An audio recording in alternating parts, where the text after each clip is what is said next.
नमस्ते बच्चों। आज हम कक्षा 10 की पाठ्यपुस्तक क्षितिज भाग 2 के पाठ नौबत खाने में इबादत को पढ़ने जा रहे हैं। इस पाठ के लेखक हैं यतीन्द्र मिश्र, जिनका जन्म उत्तर प्रदेश के अयोध्या जिले में 1977 में हुआ। 1977 से आप समझ पा रहे होंगे कि यतीन्द्र मिश्र एक युवा लेखक हैं। उनकी उम्र 43 वर्ष है। उन्होंने अपनी विश्वविद्यालयी शिक्षा लखनऊ से प्राप्त की। वहाँ से इन्होंने हिंदी विषय में एमए किया और आजकल वे स्वतंत्र लेखन से जुड़े हुए हैं। उन्होंने सहित नाम की अर्धवार्षिक पत्रिका का संपादन किया है। सन 1999 में साहित्य और कलाओं के संवर्धन और अनुशीलन के लिए एक सांस्कृतिक न्यास, जिसका नाम विमला देवी फाउंडेशन है, उसका वे संचालन कर रहे हैं। यतीन्द्र मिश्र बच्चों, कविताओं की दृष्टि से देखें तो उन्होंने 3 महत्वपूर्ण काव्य संग्रह लिखे हैं, जिनमें यदा कदा, अयोध्या तथा अन्य कविताएं और ड्योढ़ी पर आलाप हैं। इसके अलावा उन्होंने शास्त्रीय गायिका गिरजा देवी के जीवन और संगीत साधना पर एक पुस्तक लिखी है, जिसका नाम है गिरिजा। रीतिकाल के अंतिम प्रतिनिधि कवि द्विजदेव की ग्रंथावली का संपादन भी उन्होंने किया है। उसमें वे सह संपादक के रूप में शामिल थे और 2000 सन में यह प्रकाशित हुई। उनकी कुंवर नारायण पर केंद्रित 2 पुस्तकें हैं। इसके अलावा स्पिक मैके के लिए विरासत 2001 के कार्यक्रम के लिए रूपांकर कलाओं पर केंद्रित थाती पत्रिका का भी उन्होंने संपादन किया है। युवा रचनाकार यतीन्द्र मिश्र को अनेक पुरस्कारों और सम्मानों से सम्मानित किया गया है।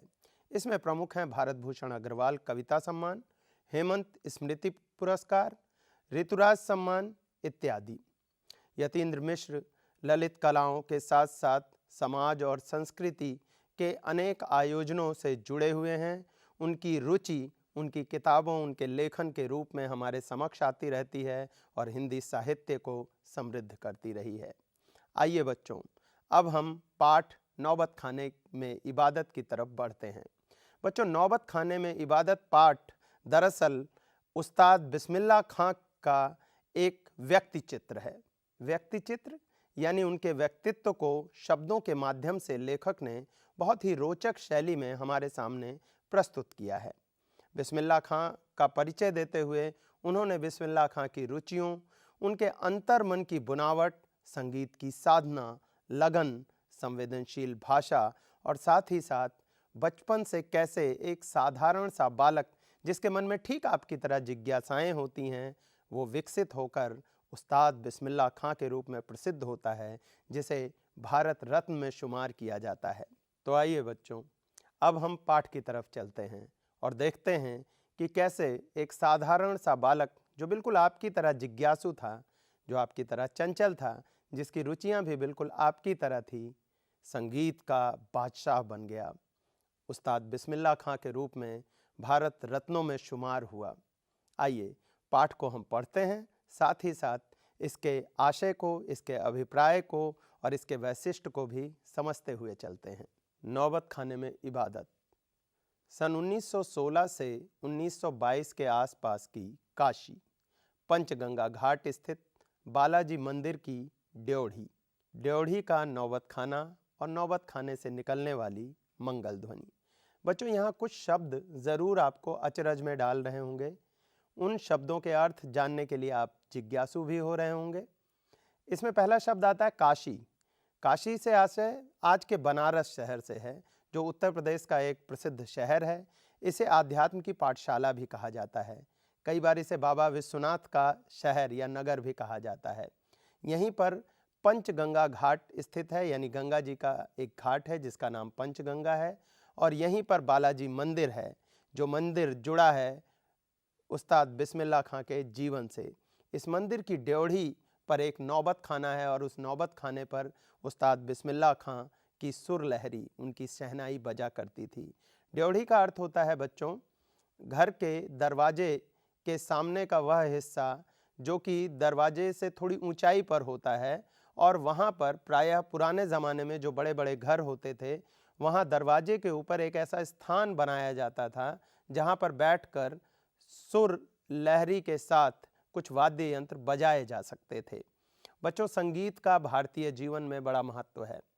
प्रायः यह माना जाता है कि दरवाजे से होकर शुभ चीज़ें हमारे घर के भीतर प्रवेश करती हैं और उनको आमंत्रित करने के लिए, उनका स्वागत करने के लिए भारत में पुरानी परंपरा रही है कि दरवाजे के ऊपर मंगल वाद्यों को बजाया जाता था। इन्हीं मंगल वाद्यों में शहनाई एक प्रमुख वाद्य है। अमीरुद्दीन अभी सिर्फ 6 साल का है और बड़ा भाई शमशुद्दीन 9 साल का। अमीरुद्दीन को पता नहीं है कि राग किस चिड़िया को कहते हैं और ये लोग हैं मामू जान वगैरह जो बात बात पर भीम पलासी और मुल्तानी कहते रहते हैं।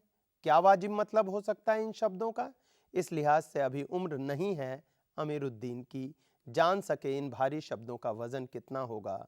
गोया इतना ज़रूर है कि अमीरुद्दीन व शमशुद्दीन के मामा द्वय सादिक हुसैन तथा अली बख्श देश के जाने माने शहनाई वादक हैं। बच्चों, यहाँ पर हम देख रहे हैं कि अमीरुद्दीन यानी अपने उस्ताद बिस्मिल्लाह खां साहब अभी सिर्फ 6 साल के हैं। अभी उनका बचपना चल रहा है, यानी कहानी आपको फ्लैशबैक में ले जाती है। यह जो व्यक्ति चित्र है वो आपको बचपन में ले जाती है उस्ताद बिस्मिल्लाह खां के, जब वे 6 साल के थे और उनके बड़े भाई 9 साल के, यानी उनसे 3 साल बड़े थे। अभी अमीरुद्दीन को पता नहीं है कि राग किस चिड़िया का नाम है। उन्हें नहीं मालूम राग क्या होता है। बच्चों, राग क्या होता है क्या आप जानते हैं? बच्चों, संगीत में यूँ तो राग का अर्थ प्रेम होता है, लगाव होता है, लेकिन संगीत में राग से आशय स्वरों की एक विशेष शैली से है। स्वर अनेक प्रकार से गाए जाते हैं, हर राग का एक विशेष स्वर होता है और राग अलग अलग पहरों के लिए यानी दिन के अलग अलग समय के लिए निर्धारित होते हैं। अभी संगीत के विषय में इतना जानना आपके लिए पर्याप्त है। आप चाहें तो और भी जानकारी इस विषय में प्राप्त कर सकते हैं अपने संगीत शिक्षक से।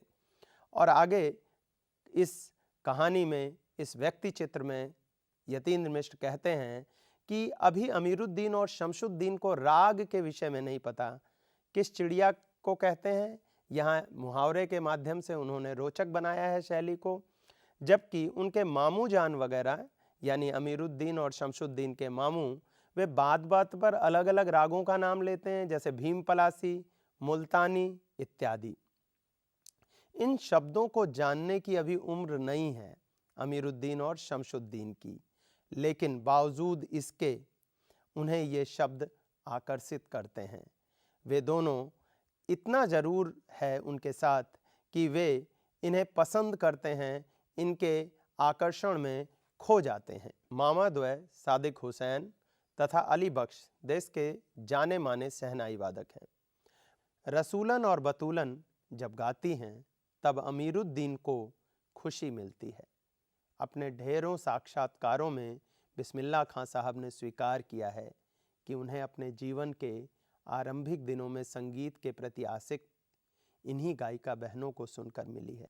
बच्चों, प्रायः लोग अपने उस्तादों को तो इस बात का श्रेय देते हैं कि उन्होंने उन्हें ज्ञान संस्कार दिए। अपने शिक्षकों को जरूर श्रेय दिया जाता है, लेकिन जो वातावरण से हम ज्ञान प्राप्त करते हैं, जो हमारे बनने में वातावरण का योगदान होता है या ऐसे लोगों का योगदान होता है जिनके विषय में और कोई नहीं जानता, प्रायः हम उन्हें श्रेय देने से चूक जाते हैं। अमीरुद्दीन बचपन में रसूलन बाई और बतूलन बाई की गली से गुजरते थे। कभी उनसे मिलकर उन्होंने नहीं सीखा, लेकिन उन बहनों के गीत संगीत को सुनकर संगीत के प्रति जो उनकी आसक्ति जागी, जो उनका लगाव जागा, उसका जिक्र किए बिना वे नहीं रहते हैं। वे लोगों को बताते हैं कि उनके मन पर इन बहनों का बड़ा असर पड़ा और एक प्रकार से उनकी अबोध उम्र में अनुभव की स्लेट पर संगीत प्रेरणा की वर्णमाला रसूलन बाई और बतूलन बाई ने उकेरी है। बच्चों, ये बहुत महत्वपूर्ण पंक्ति है। कहते हैं एक प्रकार से उनके अबोध उम्र में अनुभव की स्लेट पर बालक अमीरुद्दीन की उम्र अबोध थी। अबोध यानी ऐसी उम्र जिसमें उन्हें कुछ विशेष ज्ञान नहीं था। उस समय उनकी अनुभव की स्लेट पर यानी उनके मन के एक तरह से श्याम पट्ट पर, उनके मन के ब्लैक बोर्ड पर संगीत की प्रेरणा की वर्णमाला, संगीत की प्रेरणा की वर्णमाला यानी क ख ग या ABCD जिसे कहते हैं, यानी शुरुआती जानकारी, शुरुआती आकर्षण, शुरुआती प्रेरणा रसूलन बाई और बतूलन बाई ने उकेरी है, यानी उनके माध्यम से ही उन्होंने शुरू किया। वैदिक इतिहास में शहनाई का कोई उल्लेख नहीं मिलता है, वेदों में शहनाई का कहीं उल्लेख नहीं है। इसे संगीत शास्त्रांतर्गत सुशिर वाद्यों में गिना जाता है। संगीत शास्त्र के अंतर्गत, शास्त्रांतर्गत का अर्थ हुआ शास्त्र जमा अंतर्गत, संगीत के शास्त्र के अंतर्गत यानी लिखित जो संगीत का वर्णन मिलता है उसके अंतर्गत सुशिर वाद्यों में, सुशिर वाद्य यानी फूंक कर बजाए जाने वाले वाद्य, ऐसे वाद्य यंत्र जिन्हें फूंक कर बजाया जाता है, जैसे बांसुरी हो गया, उसी तरह से अरब देश में फूंक कर बजाए जाने वाले वाद्य जिसमें नाड़ी, नरकट या रीढ़ होती है उसे नय बोलते हैं। शहनाई को शाहे नय अर्थात सुशिर वाद्यों में शाह की उपाधि दी गई है। अब यहां समझते हैं, अरब देशों में एक वाद्य यंत्र पाया जाता है और उसे भी फूंक कर बजाते हैं, उसमें भी नाड़ी का प्रयोग होता है, यानी शुरुआत में उसमें भी नरकट घास का एक यंत्र सा लगा होता है जिसको मुंह में लेकर फूंका जाता है, उसे नय कहा जाता है। और शहनाई को उसी आधार पर शाहे नय कहा गया।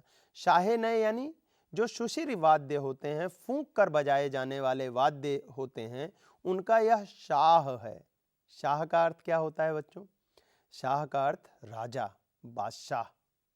16वीं शताब्दी के उत्तरार्ध में, उत्तरार्ध यानी पहले, शुरुआत में 16वीं शताब्दी के उत्तरार्ध में तानसेन के द्वारा रची बंदिश जो संगीत राग कल्पद्रुम से प्राप्त होती है, में शहनाई, मुरली, वंशी, श्रृंगी एवं मूर्छंग आदि का वर्णन आया है। बच्चों ये परंपरागत वाद्य यंत्र हैं। तानसेन के विषय में यहाँ बताया गया है 16वीं शताब्दी का उत्तरार्ध यानी 1500 से लेकर 1550 तक 16वीं शताब्दी का पूर्वार्ध हुआ। पूर्वार्ध यानी शुरुआत का आधा हिस्सा। तो 1550 से 1600 तक तानसेन ने कुछ ऐसी बंदिशें रची जो संगीत राग कल्पद्रुम से प्राप्त होती हैं और इनमें उन्होंने शहनाई, मुरली, वंशी, श्रृंगी और मूर्छंग आदि वाद्य यंत्रों का वर्णन किया है कि इन वाद्य यंत्रों का प्रयोग किया गया था इस बंदिश में। अवधी पारंपरिक लोकगीतों एवं चैती में शहनाई का उल्लेख बार बार मिलता है। अवधी बच्चों पूर्वी उत्तर प्रदेश की एक भाषा है, अवध प्रांत की भाषा जिसे कहते हैं। ये अयोध्या और उसके आसपास के क्षेत्र की भाषा है। इसी भाषा में प्रसिद्ध राम कथा, रामचरितमानस की रचना हुई है। बच्चों इसके लेखक कौन हैं? इसके लेखक प्रसिद्ध कवि गोस्वामी तुलसीदास हैं। तो अवधी में जो पारंपरिक लोकगीत हैं यानी अवध क्षेत्र के लोक में प्रचलित गीत, वहाँ के जनजीवन में गाए जाने वाले गीत जिनमें चैती है, उसी में शहनाई के प्रयोग का भी बार बार उल्लेख मिलता है। शहनाई मंगल का परिवेश प्रतिष्ठित करने वाला यह वाद्य यंत्र इन जगहों पर मांगलिक विधि विधानों के अवसर पर ही प्रयुक्त हुआ है। अवध क्षेत्र में मांगलिक विधि विधानों के अवसर पर यानी मांगलिक शुभ, जिसे मंगल का अर्थ होता है शुभ, शुभ कार्यों के दौरान शुभ अवसर को प्रतिष्ठित करने के लिए यानी शुभत्व का वातावरण बनाने के लिए, अच्छे का वातावरण बनाने के लिए शहनाई का प्रयोग होता है। दक्षिण भारत में मंगल वाद्य नाग स्वरम की तरह शहनाई प्रभाती की मंगल ध्वनि का संपूरक है। नाग स्वरम दक्षिण भारत में एक शहनाई की तरह का ही सुशिर वाद्य है, उसे भी फूंक कर बजाया जाता है। वैसे ही भारत के उत्तरी क्षेत्र में मंगल वाद्य है शहनाई, यह भी मंगल ध्वनि का संपूरक है। प्रभाती यानी सुबह के समय बजाया जाने वाला या गाया जाने वाला गीत संगीत, उसमें मंगल ध्वनि को पूरा करने वाला शहनाई एक वाद्य है। शहनाई के इसी मंगल ध्वनि के नायक बिस्मिल्लाह खां साहब 80 बरस से सुर मांग रहे हैं। इसी शुभ के वातावरण को प्रतिष्ठित करने वाले वाद्य यंत्र शहनाई के उस्ताद हैं। शहनाई के बादशाह हैं बिस्मिल्लाह खां साहब, और 80 वर्ष की उनकी आयु हो रही है। इसके बावजूद वे अल्लाह से, ईश्वर से सच्चे सुर की मांग करते हैं। आशय ये है कि इतनी उम्र होने के बावजूद, देश विदेश में प्रसिद्ध होने के बावजूद आज भी बिस्मिल्लाह खां साहब एक विद्यार्थी की तरह अभी भी रियाज़ करते हैं। एक विद्यार्थी की तरह अभी भी उन्हें ऐसा एहसास होता है कि उन्हें सच्चे सुर की तमीज़ नहीं हुई है। सच्चा सुर सीखना अभी बाकी है, अभी और अभ्यास किया जाना है, संगीत की साधना को अभी और आगे बढ़ाना है, अभी और सीखना है। सच्चे सुर की नेमत, नेमत यानी वरदान, 80 बरस की 5 वक्त वाली नमाज इसी सुर को पाने की प्रार्थना में खर्च हो जाती है। लाखों सजदे इसी एक सच्चे सुर की इबादत में खुदा के आगे झुकते हैं। वे नमाज के बाद सजदे में गिड़गिड़ाते हैं, मेरे मालिक एक सुर बख्श दे, सुर में वह तासीर पैदा कर कि आँखों से सच्चे मोती की तरह अनगढ़ आंसू निकल आएं। यानी उस्ताद बिस्मिल्लाह खां, आज हम लोग जिन्हें बहुत प्रसिद्ध शहनाई वादक के रूप में जानते हैं, जिन्हें हम बादशाह मानते हैं संगीत का, वे अपने विषय में कोई घमंड नहीं रखते।